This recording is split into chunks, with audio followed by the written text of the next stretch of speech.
So, where we're going to go now, I think, is really to the very beginning. And that is so you want a pool.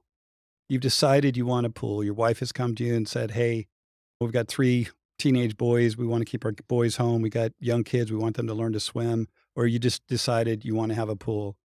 And we want to spend some time setting the foundation for how to just even start the process. So, Mike, one of the questions that I think always comes up, and you and I were talking about this once before, and you really had a good explanation of it and the way that you go about it. And I admire your knowledge and your experience and the things that you do to be successful or whatever. But it comes down to that budget thing. It's one of those questions that I think people struggle with answering.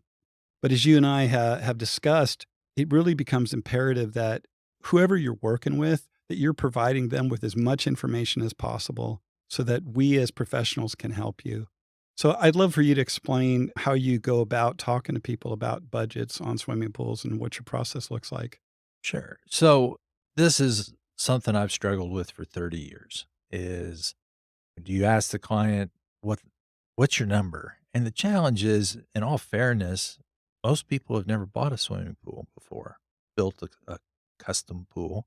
And so all they've talked to is their friends and family about their situations. And what's unique about where we're at in DFW is we have some of the most diverse situations in the United States. We have tremendous soil differences from clay to sand. We have hillside versus flat. We have tiny lots versus monster lots. And so these are all factors that come into the budget.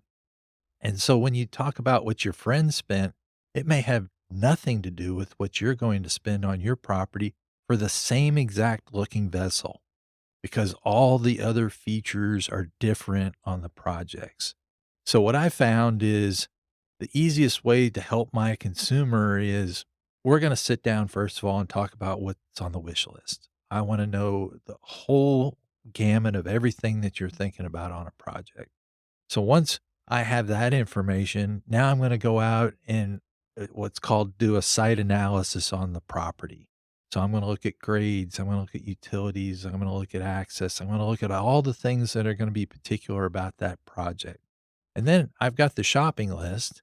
What I'm going to do is generate something that I can do a takeoff on, and I'm going to generate numbers based on what they're wanting and what's going to be required on the project, and basically give them a shopping list of everything that's involved. Now, what I also do is I bring equipment and materials that are typically picked by my client base. Now, I deal with crazy swimming pools. Okay. Most of the time, clients are doing stone decks and they're doing deck ton or granite countertops. And so I'm going to put all the things that clients typically pick in this shopping list. And so they're going to be looking at it and be like, what are piers for? And why do I need shotcrete? And what's a ledge lounger? And these are things that they don't even know or understand what are at this point in time, but those are things that are gonna be needed or they're probably going to want on their project. And so I make this whole shopping list, and then I send it to them for them to review. Now, usually the response is, "This was more money than I thought it was going to be." And That's how it always, isn't it? generally, that's the case because there's items in the pool industry that are not discussed by 80% of the pool industry because they cost money.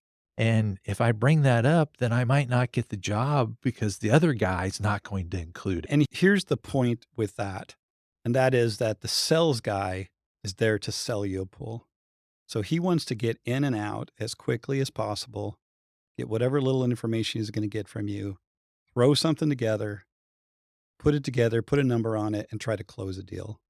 The other side of this is working with somebody that has more of a consultative perspective on this and wants to educate you and help you and guide you through the process. And that's what Mike's talking about. My goal is ideally, I want to bring everything to the table at the beginning.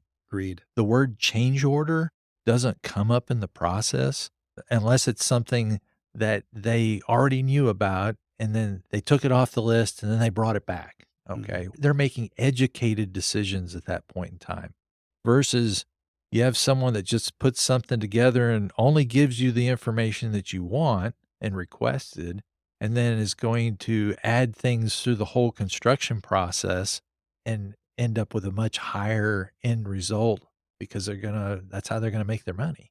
Mhm. It's through that process. So my feeling is like you said, I'm a consultant. My job is to help you figure out this process. Now, sometimes what happens is we just got to take these items off the list. And there's some real big ones that people come to me with all the time. A vanishing edge pool. That's a feature. We'll talk in detail more about the cost of those things and everything later on. Or they want a lazy river. And they're like, "This seems like we went on vacation and this seemed really cool. We wanna have one of these, or we want a splash pad." But they have no earthly idea if that's a 5,000 or a 15,000 or a 50,000 or a $150,000 option. They just thought it was cool to have.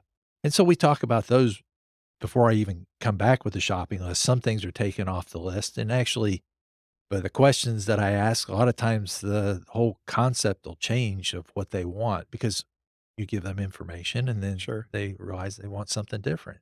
They didn't know what it was gonna cost in the beginning, so I'm giving them information that then they can study on, and I'm not trying to make them make an impulse decision, "Oh, what's your budget?" before I walk off and design it, and they gotta throw a number out there at me, Mhm. okay? That's not making an educated decision. They don't have the information based on their a lot of times I meet with clients, and they have no earthly idea what their soil type is. They don't know that they need a substructure underneath their pool that's gonna add $50,000 in cost. They don't know that. Sure. But after we get a soils report back, they do. And so, it's hard for them to establish what a budget is because they have limited information. So if I understand you correctly, you're essentially walking them through a menu, if you will. Yeah. And then after you walk them through that menu, you're responding back to them, okay, based upon all these things that we discussed and talked about, here's some basic parameters on what kind of money that's going to look like. And for them, they can say, well, that's either way out of my budget or that works. So, it saves everybody time. Hmm. Because me as a designer, one thing I used to do when I was new, I always loved to create new things. So it was fun to go out and design something and present it and have them at awe to it until I presented the price and then they passed out and fell on the floor. And I had CPR skills, but it wasn't something I really enjoyed a whole lot. So the giving them the information at the beginning and help them make an educated decision saved me time, but also saved them time. I can remember early in my career that I went through weeks and weeks and weeks of revisions on a large custom project. The husband came back at the end and he said, "Guys, I know you spent a lot of time on this, but there was obviously a disconnect somewhere in the process because I told my wife that she could spend $300,000 on a swimming pool. Well, she asked for one of the craziest things I've ever created. It was $1.3 million." I think So we've all done that before. and he's, "Can you shave off $1 million?" Right. Sure. Let's discount it. If you gave them the 1.3, told them that at the beginning, that's what it's gonna cost, then the 2 of them coulda had a conversation, came back to me and said, "No, we really wanna be at 300." It woulda saved us weeks of development, of time and bids, and also they went through revision after revision before we finally they're like, "Okay, we like it now, let's run numbers on it." I think So it's really good because you met with a homeowner. They're obviously excited because they're potentially getting a pool. But if you haven't told them any of that stuff, and then you come back later on with this crazy design and this big number, it is a complete waste of time for everybody. And that consultative sales approach, I think, is just really appropriate when we're talking this kind of money and these type of projects. And you're right, in North Texas, we have a lot of issues with ground movement and soil problems and just the weather in general. It freezes here. There's probably close to a 90-degree swing from the warmest part of the summer to the coldest part of the winter here, I'd go 100. or 100. That's a lot. So it's a lot to take into consideration. So the budget's a really big one. Over the years, the way I've handled it is I tend to, and I love your explanation of it, and I'll probably incorporate some of that. It's nice to learn something new once in a while. In my talking, I talk to people a lot about all the different aspects of the pools, different options, et cetera. But usually what happens, to my demise maybe, or to my failure maybe, is we'll just go ahead and design everything in there so that we can see what it all looks like and how much it cost. Now, if I look back historically, it that's worked pretty well for me, but I probably have lost a lot of jobs over the years by maybe not being as thorough or thoughtful about it or just attacking it like you're saying. So I think it's really good advice if you're in the pool industry listening, but if you're a homeowner listening, you need to pay attention to that salesperson or that designer or that consultant's there and the way they're responding and acting and the way that they're asking questions, what they're talking about. And also, just as important is for you to get engaged in this process, to be just as committed finding the solutions and helping us help you find the solutions as the designer is or as the sales agent is. Because otherwise, as Mike said, a lot of time gets wasted and that's not good for anybody. I also used to see the frustration with people because we can create paradise in their backyard. Mhm. And when we develop and they put everything we wanted they wanted into a space, and we showed it to them in a 3D model, and they walked through it, and they envisioned it, it's hard to back up from there.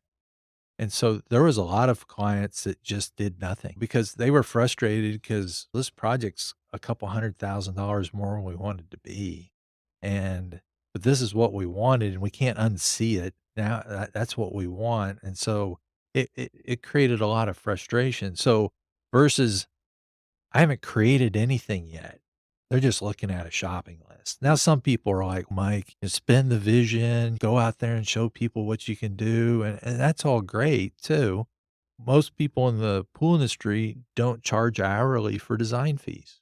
I Eh, was actually just gonna bring that up with you because I wanted to have that discussion. yeah. I think it's So a good one. The if you're being paid like a landscape architect by the hour, okay, we can spin as many visions as you'd like, but Mm. most people are in the pool industry are getting paid a flat fee to design something, and some people go out and create things and don't get paid at all, and we'll talk about the value of that later on, but anyway, what are your thoughts on that?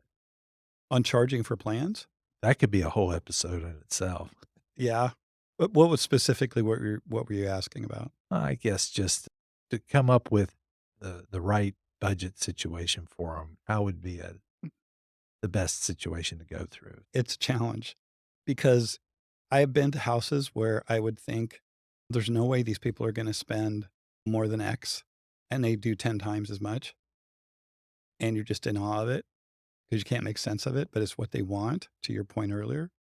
And I've been to other houses where you just think, wow, this is just going to be, this home is absolutely amazing. Anything less than an amazing pool is going to devalue this home. And they turn around and do that. So you never know. And I think that was, again, part of my direction to a homeowner is you have to get engaged in this process. This is not like buying a car. And I've preached this and I've talked about it for years and years because I think people, consumers, the average consumer, especially somebody that's never bought a pool, thinks that it's like shopping for a car. And you're not getting the same exact car in every single lot. In this case, we're talking about pools. Every single one of them is going to be different. Pools are built by human beings still. Maybe at some point with AI, we'll be able to order a pool from Amazon and some flying drones will come by and dig the pool out and install it. But until we're to that point, we're still dealing with people, different types of different times of year. All the materials used respond and react differently. So there's just a lot to it, and you have to get involved in this process, and I tend to slow people way down because we're usually in a big hurry because we live in this society now where everybody's running a million miles an hour Right. to the next distraction, and this can't be a distraction. This has to be you're totally focused, "I wanna get a pool next year." Now my energy needs to be put into figuring out exactly what I want and finding the right company, the right designer, the right salesperson, whatever, in order to execute it. So, as a consumer, what you might ask for from a designer is a shopping list, even if it's really now. When I do mine, it's very specific for their property. But you might ask, okay, here's a list of things that we're looking at. Can you give me a range of cost on those individual items here? And someone that's experienced in the industry should be able to provide that initially, or if not, leave and send you some information that has that And be breakdown. relatively close. Yes. Mm. That way you can then make educated decisions. People all the time are like, "Hey, that fire bowl looks really cool. Let's put 6 of them out there." And, "Oh, can we automate them all too?" That automation, what's that, 2 or $300 for one? And so when they find out what the costs of some of those things are, they're like, "Okay, never mind. I don't need 6 of them." So it's just, but when you're first thinking of what you're trying to do, sometimes you look at items and you're like, "Oh, that's a pretty good deal. Let's have more of those." And okay, that's a little more than what my value of it is. So let's strike that item. Well, and that's a good thing, the value of an item, and so I think you brought up the point earlier about maybe a Pinterest page or getting some resources together so that you have some sort of ideas of what you do, whether or not you know all about it or not, is helpful to us.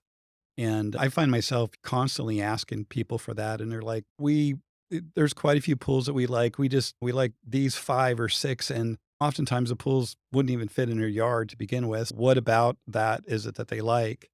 And it just becomes, I don't wanna say a challenge for us because that's what we do, but the more information that you have and the more you get engaged in this process, really the better deal you're gonna get. And I don't consider a deal being all about the price. I feel like the deal is about getting what I want for a number that's acceptable to me. That's a good deal.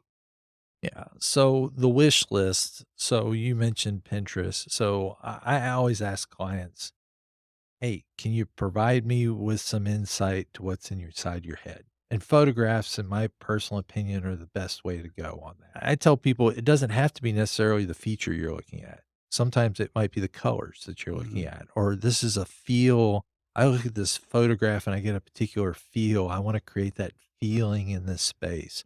Or it could be, oh, I want a diving board, and that's a picture of a diving board. But photographs, if you have 7, 8, 9, 10, and you and your partner, if there's someone involved with you in this process, can talk about those things before we come out, then it really helps us to understand what you're thinking. And we'll probably have some different spins on it as well.